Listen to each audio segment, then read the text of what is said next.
Fala galera, tudo bem com vocês? Bora continuar nossa leitura bíblica em um ano?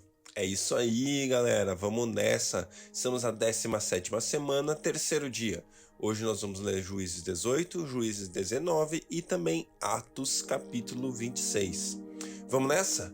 Pai, muito obrigado, Deus, pela vida, muito obrigado pelo teu amor, pela tua bondade, pela tua fidelidade, pela tua... Deus, a tua bondade que nos conduz ao arrependimento, a tua bondade que nos atrai ao Senhor, Pai, as tuas misericórdias que se renovaram nesse dia sobre as nossas vidas. Deus, nós te adoramos. Deus, nós te agradecemos. Deus, nós te honramos, Pai. O Senhor é bom, o Senhor é fiel, o Senhor é inigualável, Pai. Não existe amor igual ao teu, não existe vontade ou bondade igual à sua. Deus, não existe ninguém que se compare ao Senhor, Pai. O Senhor não falha, o Senhor é perfeito. Deus, nós te adoramos. Tudo que resta para nós é te adorar, tudo que resta para nós é realmente reconhecer aquilo que o Senhor é, Pai, e falar que o Senhor é bom, o Senhor é fiel, o Senhor supera as nossas fraquezas, as nossas iniquidades, as nossas falhas. O Senhor é lindo, Deus.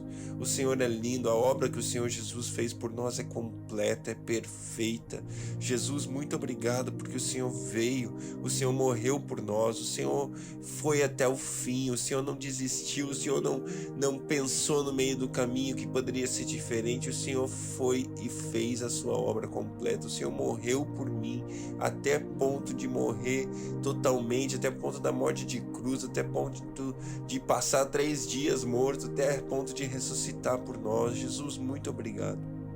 Muito obrigado. Espírito Santo, obrigado porque você está aqui com a gente. Obrigado porque o Senhor veio por nós, o Senhor está por nós até que Ele venha. O Senhor é o nosso penhor, é o penhor da nossa salvação. Espírito Santo, nós te adoramos. Espírito Santo, nós te queremos. Fala conosco, fica conosco, nos ajuda, nos ensina a glorificar Jesus em tudo que a gente fizer, Espírito Santo. Nós desejamos você. Sabemos que o Senhor é lindo, sabemos que o Senhor nos instrui, sabemos que o Senhor nos guia. Espírito Santo, precisamos de Ti. Seja o nosso Senhor, domine as nossas vidas, domine nossos pensamentos, nos ensine a pensar como Jesus, nos ensine a viver como Jesus, Espírito Santo. Nós desejamos isso de coração.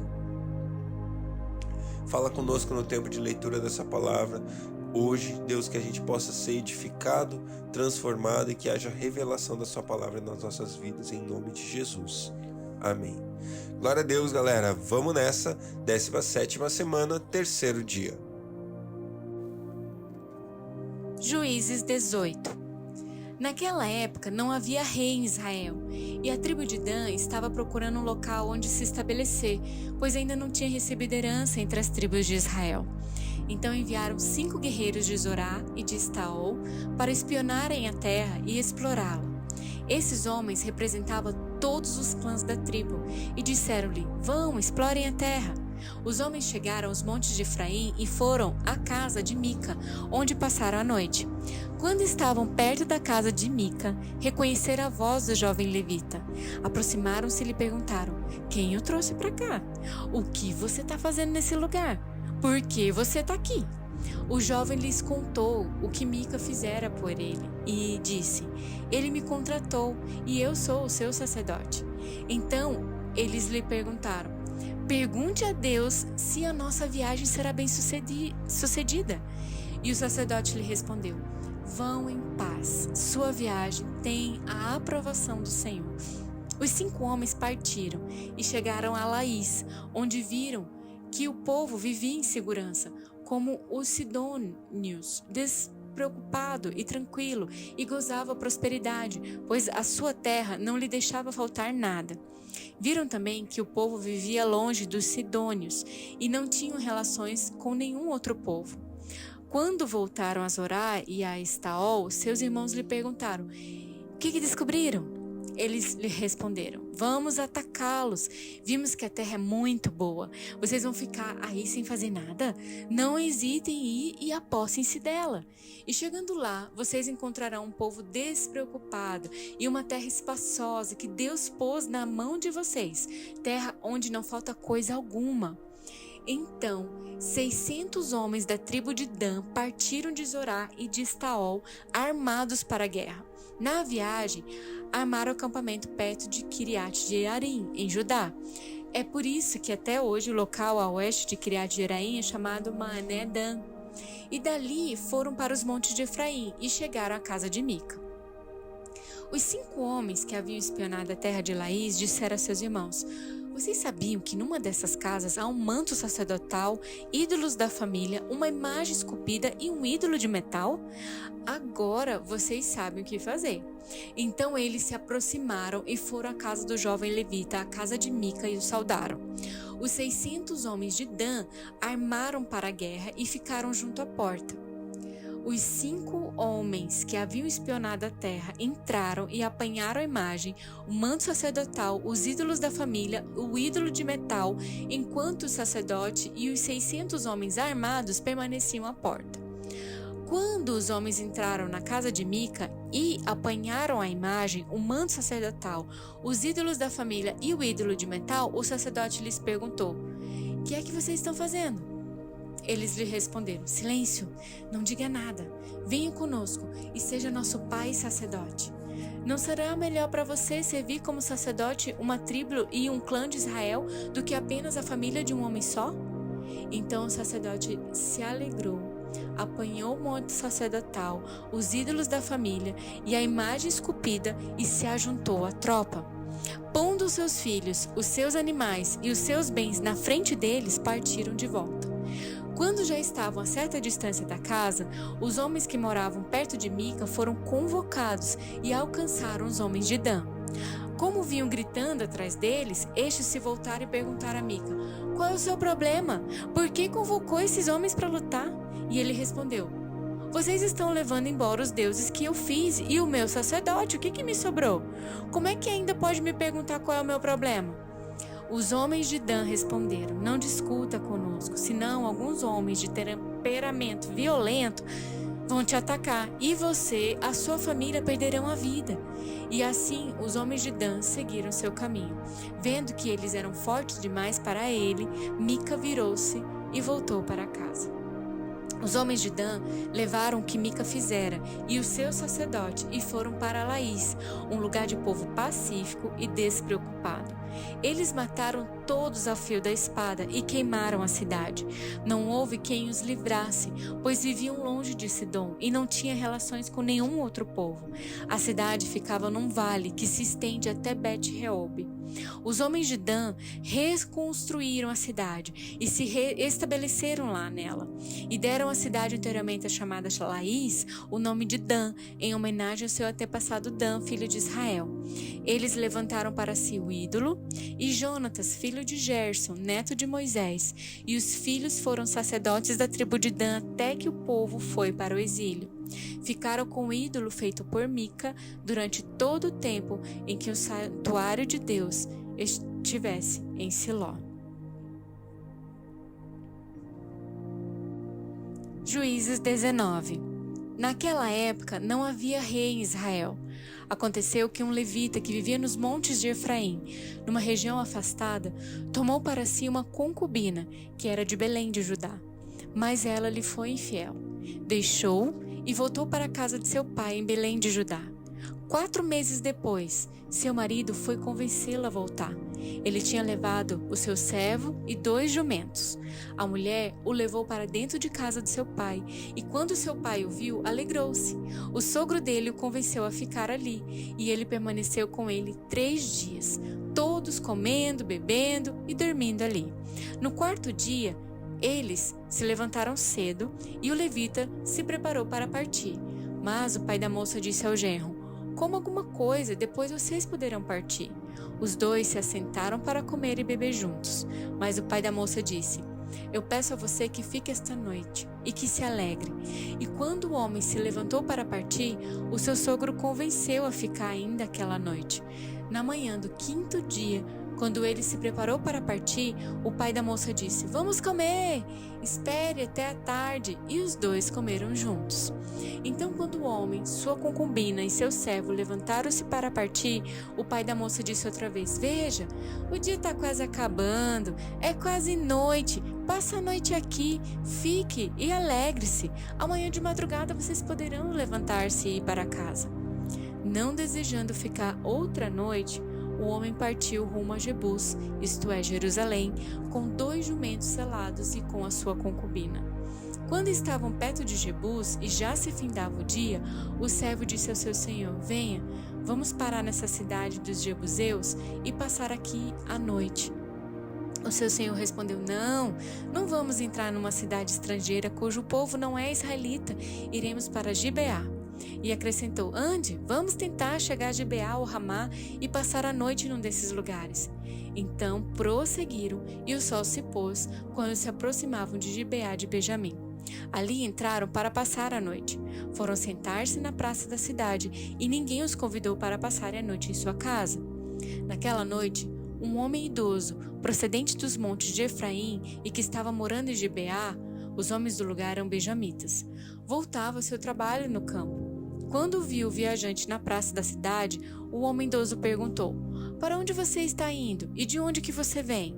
Ele respondeu: "Estamos vindo de viagem, indo de Belém de Judá para a região afastada, nos montes de Efraim, onde eu moro. Eu fui a Belém de Judá e agora estou indo ao santuário do Senhor, mas aqui ninguém me recebeu em casa. Temos palha e forragem para os nossos jumentos, para nós mesmos, que somos seus servos. Temos pão e vinho para mim e para a sua serva, e para o jovem que está conosco. Não temos falta de nada." "Você é bem-vindo em minha casa", disse o homem idoso. "Vou atendê-lo no que você precisar. Não passe a noite na praça." E os levou para a sua casa e os alimentou e os jumentos. E depois de lavarem os pés, comerem e beberem alguma coisa. Quando estavam entretidos, alguns vadios da cidade cercaram a casa. Esmurrando a porta, gritaram para o homem idoso, dono da casa: "Traga para fora o homem que entrou em sua casa para que tenhamos relações com ele." O dono da casa saiu e lhes disse: "Não sejam tão perversos, meus amigos. Já que esse homem é meu hóspede, não cometa essa loucura. Vejam, aqui está a minha filha virgem e a concubina do meu hóspede. Eu as trarei para vocês e vocês poderão usá-las e fazer com elas o que quiserem, mas nada façam com esse homem. Não cometam tal loucura." Mas os homens não quiseram ouvi-lo. Então o levita mandou a sua concubina para fora, e eles a violentaram e abusaram dela a noite toda. Ao alvorecer, a deixaram, e ao romper do dia, a mulher voltou para a casa onde o seu senhor estava hospedado, caiu junto à porta e ali ficou até o dia clarear. Quando seu senhor se levantou de manhã, abriu a porta da casa e saiu para prosseguir viagem, e lá estava sua concubina, caída à entrada da casa, com as mãos na soleira da porta. Ele lhe disse: "Levante-se, vamos." Não houve resposta. Então o homem a pôs em seu jumento e foi para casa. Quando chegou, apanhou uma faca e cortou o corpo da sua concubina em 12 partes e as enviou a todas as regiões de Israel. Todos os que viram isso disseram: "Nunca se viu e nem se fez uma coisa dessas desde o dia que os israelitas saíram do Egito." Pensem, reflitam, digam o que se deve fazer. Atos 26. Então Agripa disse a Paulo: "Você tem permissão para falar em sua defesa." A seguir, Paulo fez sinal com a mão e começou a sua defesa. "Rei Agripa, considero-me feliz por poder estar hoje em tua presença, para fazer a minha defesa contra todas as acusações dos judeus, e especialmente porque estás bem familiarizado com todos os costumes e controvérsias deles. Portanto, peço que me ouças pacientemente. Todos os judeus sabem como tenho vivido desde pequeno, tanto em minha terra natal como em Jerusalém. Eles me conhecem há muito tempo e podem testemunhar, se quiserem, que como fariseu vivi de acordo com a seita mais severa da nossa religião. Agora eu estou sendo julgado por causa da minha esperança no que Deus prometeu aos nossos antepassados. Esta é a promessa que as nossas 12 tribos esperaram que se cumpra, cultuando a Deus com fervor dia e noite. É por causa dessa esperança, ó rei, que eu estou sendo acusado pelos judeus. Por que os senhores acham impossível que Deus ressuscite os mortos? Eu também estava convencido de que deveria fazer todo o possível para me opor ao nome de Jesus, o Nazareno. E foi exatamente isso que eu fiz em Jerusalém.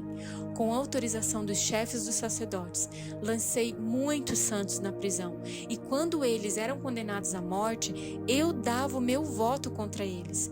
Muitas vezes eu ia de sinagoga para outra, a fim de castigá-los, e tentava forçá-los a blasfemar. Em minha fúria contra eles, cheguei a ir às cidades estrangeiras para persegui-los. Numa dessas viagens, eu estava indo para Damasco, com autorização e permissão dos chefes dos sacerdotes, e por volta do meio-dia, ó rei, estando eu a caminho, eu vi uma luz do céu, mais resplandecente que o sol, brilhando ao meu redor e ao redor dos que iam comigo, e todos caímos por terra. Então eu ouvi uma voz que me dizia em aramaico: Saulo, Saulo, por que você está me perseguindo?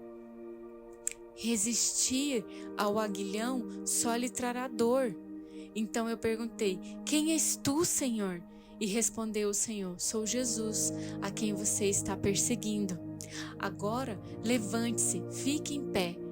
Eu apareci para constituí-lo servo e testemunha do que você viu a meu respeito e do que lhe mostrarei. Eu o livrarei do seu próprio povo e dos gentios, aos quais eu o envio, para abrir-lhes os olhos e convertê-los das trevas para a luz e do poder de Satanás para Deus, a fim de que recebam o perdão dos pecados e herança entre os que são santificados pela fé em mim. Assim, rei Agripa, não fui desobediente à visão celestial. Eu preguei em primeiro lugar aos que estavam em Damasco e depois aos que estavam em Jerusalém e em toda a Judéia e também aos gentios, dizendo que se arrependessem e se voltassem para Deus, praticando obras que mostrassem o seu arrependimento. Por isso, os judeus me prenderam no pátio do templo e tentaram me matar. Mas tenho contado com a ajuda de Deus até o dia de hoje. E por esse motivo eu estou aqui e dou testemunho, tanto a gente simples como a gente importante. Não estou dizendo nada além do que os profetas e Moisés disseram que haveria de acontecer, que o Cristo haveria de sofrer e, sendo o primeiro a ressuscitar dentre os mortos, proclamaria luz para o seu próprio povo e para os gentios. A esta altura, Festo interrompeu a defesa de Paulo e disse em alta voz: você está louco, Paulo? As muitas letras estão te levando à loucura. E respondeu Paulo: não estou louco, excelentíssimo Festo. O que eu estou dizendo é verdadeiro e de bom senso. O rei está familiarizado com estas coisas e lhe posso falar abertamente. Eu estou certo de que nada disso escapou do seu conhecimento, pois nada se passou num lugar qualquer. Rei Agripa, crês nos profetas? Eu sei que sim. Então Agripa disse a Paulo: você acha que em tão pouco tempo pode convencer-me a tornar-me cristão? Paulo respondeu: em pouco ou em muito tempo, peço a Deus que não apenas tu, mas todos os que hoje me ouvem se tornem como eu, porém sem estas algemas. O rei se levantou, e com ele o governador e Berenice, como também os que estavam assentados com eles. Saindo do salão, comentavam entre si: este homem não fez nada que mereça a morte ou a prisão. Agripa disse a Festo: ele poderia ser posto em liberdade se não tivesse apelado para César.